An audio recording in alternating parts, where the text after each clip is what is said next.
What's up, everybody? This is Fred Richani of the Sports Courier. I have right here via Skype, he is a Super Bowl champion, former NFL wide receiver for the New York Football Giants, Tampa Bay Buccaneers, soon to be possibly best-selling author, entrepreneur, Michael Clayton, not related to the lawyer George Clooney. Sir, how are you? I'm very good, man. Blessed at this beautiful weather. I'm out here on the beach with my family, just relaxing. They're enjoying spring break, and I'm enjoying being on the show with you guys. Now, you're a very lucky man. Do you realize how cold it is right now in New York and New Jersey? We are freezing our butts off. You know, I was freezing my butt off, too. I woke up, and it was like 70 degrees. And then the sun came out, and now it's 85. Beautiful day. Oh, yeah, not like you're rubbing it in or anything. Right. Well, you know, you've been pretty successful in football, obviously, and you're doing pretty well for yourself after football. Can you let fans know what you've been doing since you hung up the cleats? A little bit of everything, man. I've bought some property. We build. We teach kids how to lay floors, put up drywall, fix roofs, and things like that with our foundation. And I just became an author of Chasing My Rookie Year. It's my latest accomplishment thus far. Chasing My Rookie Year is about my testimony and how I had a great rookie season with the Bucs and had to go through trials and tribulations to ultimately make myself way back to the New York Football Giants. And I was blessed with the opportunity to be on the team with them, winning the Super Bowl 46, 2011. Now, there's always a kind of a running joke, like almost every Giant that's won a Super Bowl has written a book, but I always tell people, and I'm not just saying this because they're my favorite team, I always tell people there's so many dynamic personalities on that team, from the coach to the quarterback to the receiver to, when Strahan was on that team. How unique is that team compared to other NFL teams you've played with? Well, I think that it was, when I got there, I just really felt that it was a team full of generals, you know. I think that everybody respectively brought their own unique characteristic to the team. And even myself, I wasn't one of the guys who was on the field and, you know, producing and playing a lot. I was more so a guy who played a role behind the scenes and just helped the team come together and show leadership and example of being to work on time and how we work after practice and getting extra work and just showing guys how to be a veteran leader. And that was my role for the New York Football Giants. And everybody had a different part. We were blessed to go through a situation where Coach Coughlin brought in the Air Force, man. And they talked about how when they're in a dogfight, how they come back and they have their sit-down meetings and, you know, they take criticism from each peer. They take 3 daggers and they move on and they tell their story that everybody is informed about how to deal in that situation. So you don't have to be in that dogfight to carry yourself as your friend and your soldier just went through that dogfight. So we were able to do that as a team and implement that same system. Criticize each other at first, man, and went horribly bad. People were standing up. Yeah, like I said, you had a team full of generals, and pride definitely was present. But then after a few weeks, man, we were able to get better and better and better. Even when we had a couple of losses in that season, everybody came together as a team, and that was one of the most exciting things that we went through, coming together as a team, implementing specific strategies to be a great football team. Winning a Super Bowl, man, was a dream of a lifetime, man. And obviously, when you win a Super Bowl for a city, it's very special, but I'd imagine it's even an even bigger feeling winning it for New York and New Jersey. Absolutely, man. We all know that New York is the media hub of the world. And, you know, when we went through some trials and tribulations early, you know, the fans really showed themselves. They really showed us how they really felt. And we were booed a lot of times and they were upset. But the sports fans in New York City are very passionate, man, very passionate about their sports. To be able to stay together as a team and then having the parade of champions, so to speak, or being honored in downtown New York City, to see thousands and thousands of people come out to that, and then to drive over to Jersey and the stadium is packed with 40,000+ people. I mean, it's just amazing. Those fans, they really motivate you, no different than Seattle, motivating their 12th man in Seattle. In New York, we had that. Once we got on the roll and started winning, because they're so passionate, man, the fans can really push you and propel you forward. And we got that in 2011. Now, in between your stint with the Bucs and the Giants, you said you overcame a lot of adversity. Did overcoming that adversity prepare you for playing in a big market like New York? It did. When I was fired from the Bucs, I sat at home for 10 weeks or 7 weeks, and I turned down my agent telling me that he had an opportunity for me in the UFL about 6 times. And I go home to see my mother. She gives me this passage. The passage reads, "Have faith, my son. I'm going to open doors, but you have to have the courage to walk through it." As soon as I'm reading that, my agent is calling me again, telling me about the opportunity in the UFL. Now, I was scared. I was embarrassed. People talked about me. They said that I had money problems. I was under a $3.5 million contract, probably made more money in my whole career being fired and sitting at home because I had the opportunity to go play in the UFL. And I didn't know what it would do for my career. I played 4 weeks in the UFL. It prepared me to play the game of football, and I was fortunate enough to get a call from the New York Football Giants. I decided to go, had a great workout. They signed me on the spot, and I signed on that Tuesday, and I was the third receiver on that Sunday only because I swallowed my pride. I went to the UFL. I prepared to play football, and it just worked out perfect, man. So though it was one of the most scariest moments, the most humbling moments, I was the lowest moment of my career, it was what prepared me for the NFL to play with the New York Giants. I remember just having the thought of being a leader amongst men that I didn't know in the UFL. And the same thing that I learned in the UFL in those 4 weeks is what got me on the New York Giants for 2 years. I was able to be a leader amongst those guys that I didn't know. I wasn't the guy that was producing, but I was still prepared to be a leader, and I learned that in the UFL. Definitely a leader, definitely somebody that can motivate. Have you thought about getting back into the NFL in a coaching capacity? I have, man. It's just unfortunate for me. I have 3 beautiful baby kids at home. My wife is a doctor. And at this particular moment, I don't have really enough time to go back and finish my schooling only because I want to graduate from my great university, LSU. And living now in Florida, it's not easy for me just to pick up and leave. I drive my kids to school every day. I pick them up, and I spend a lot of time with them. And on top of that, writing books and running my real estate business down here is just not a lot of time. A lot of colleges have hiring practice. If there was a college that didn't care if I didn't have a degree, I know that I can fit that university perfect.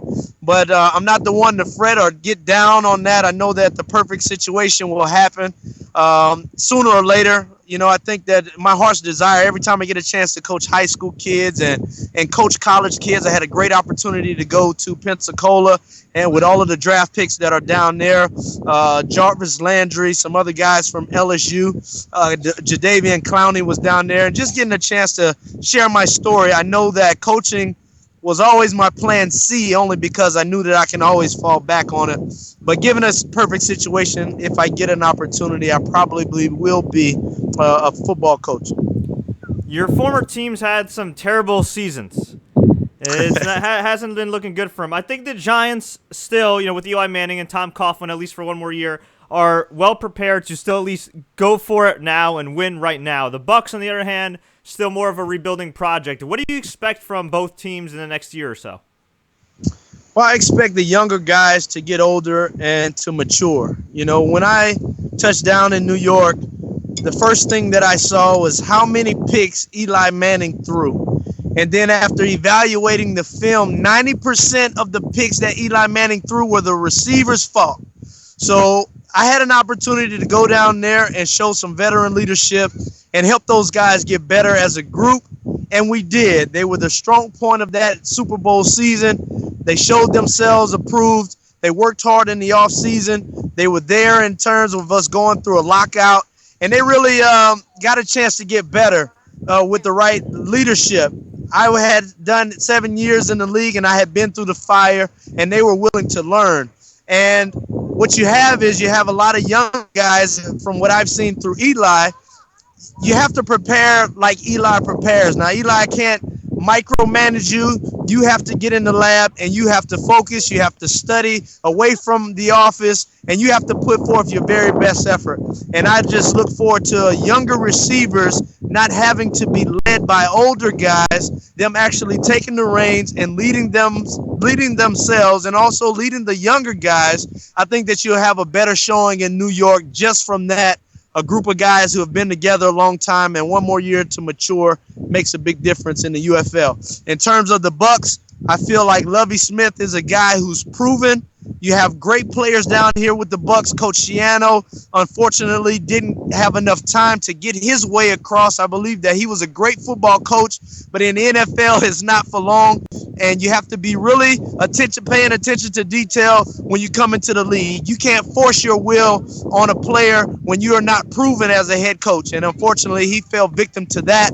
And veteran leaders, if you don't have all of your veteran leaders, then you don't have some of the guys, don't have some of the young guys, and it's going to cause disruption on your team. I think that a guy like Lovie Smith comes already proven, and players have to buy in because they know that if it doesn't work with Lovie, it is not Coach Lovie Smith. It is the players. And as we see, Coach Lovie Smith already getting rid of some of the big-name players just to make his team better. I think Coach Lovie within himself makes this team better, and they'll have a better season as well. Well said. Now, speaking of veteran leadership, your former teammate Justin Tuck, I don't know if you heard, he's now going to Oakland.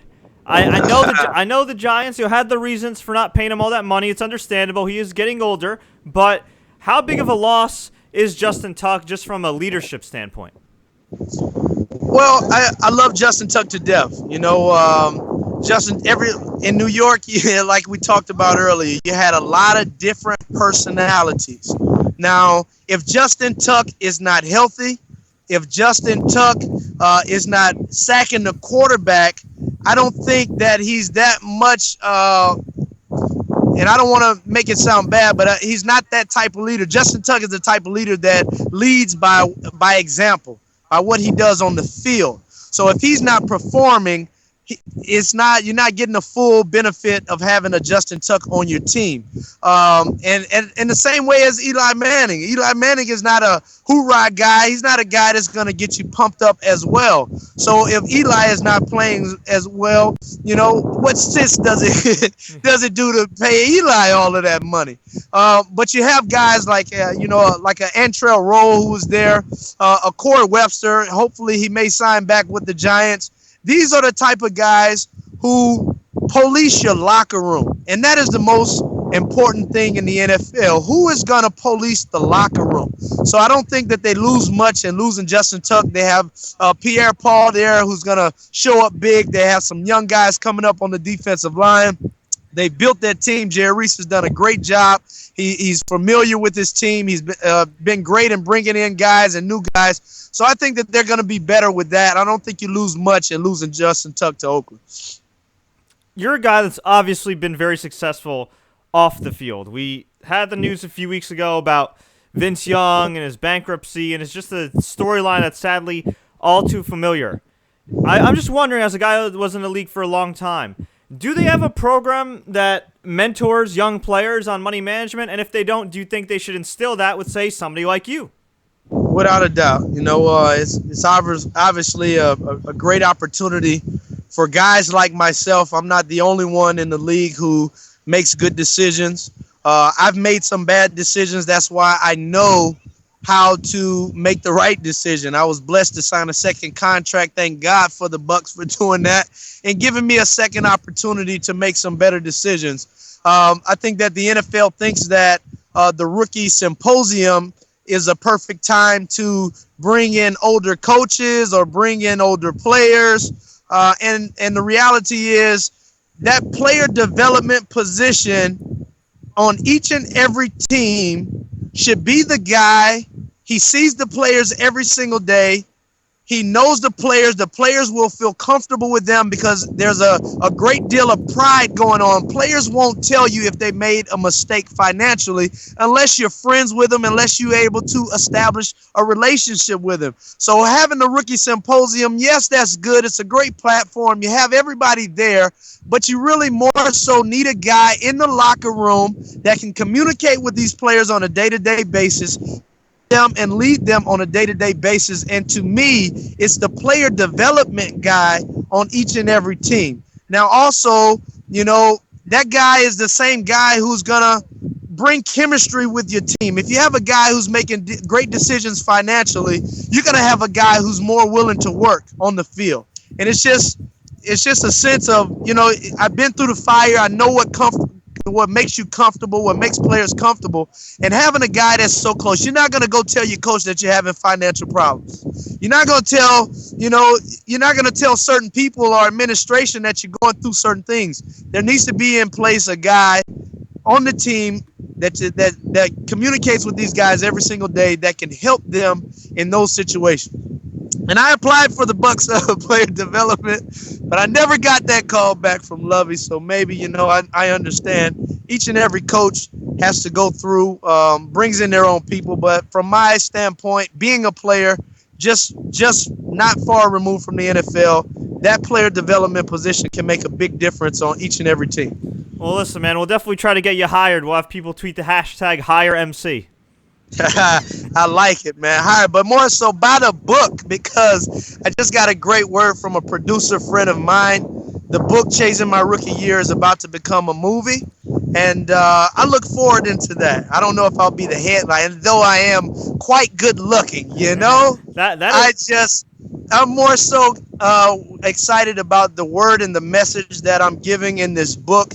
It's about my trials and tribulations and how I had to have the right positive mental disposition to stay positive and go through the tough times, and ultimately making it back to the NFL, winning the Super Bowl, and also being successful, enjoying family time on the beach, not having to worry about bills. It's a great feeling, man. Thank you guys for the platform, though. I really appreciate it. That is awesome to hear, man. Well, before we let you go, you mentioned your book. It is self-published. Where can fans find the book online and in stores? And where can fans find more information about your great foundation and everything else you're doing these days? You can find me at my website, michaelrclayton.com. If you don't put the R in it, George Clooney will pop up. michaelrclayton.com. There is an option to purchase my book, Chasing My Rookie Year. On that, I will ask anybody or everyone to go to Amazon for these next couple of months. If you're interested in a great story, a great read, it's only 120 pages. I've had sat next to people on planes that have finished it in 2.5 hours. So it's a nice read. Buy it for your friends. Buy it for young ones that are looking to be inspired for greatness.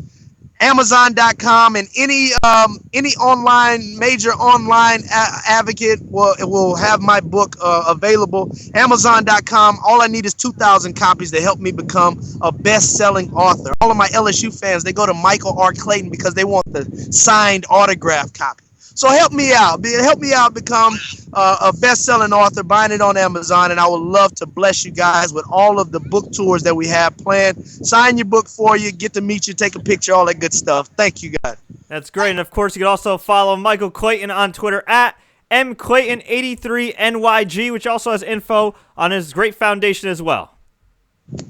Thank you, guys. Thank you, man. Take care. You too. That was great, man. Thanks so much for the time.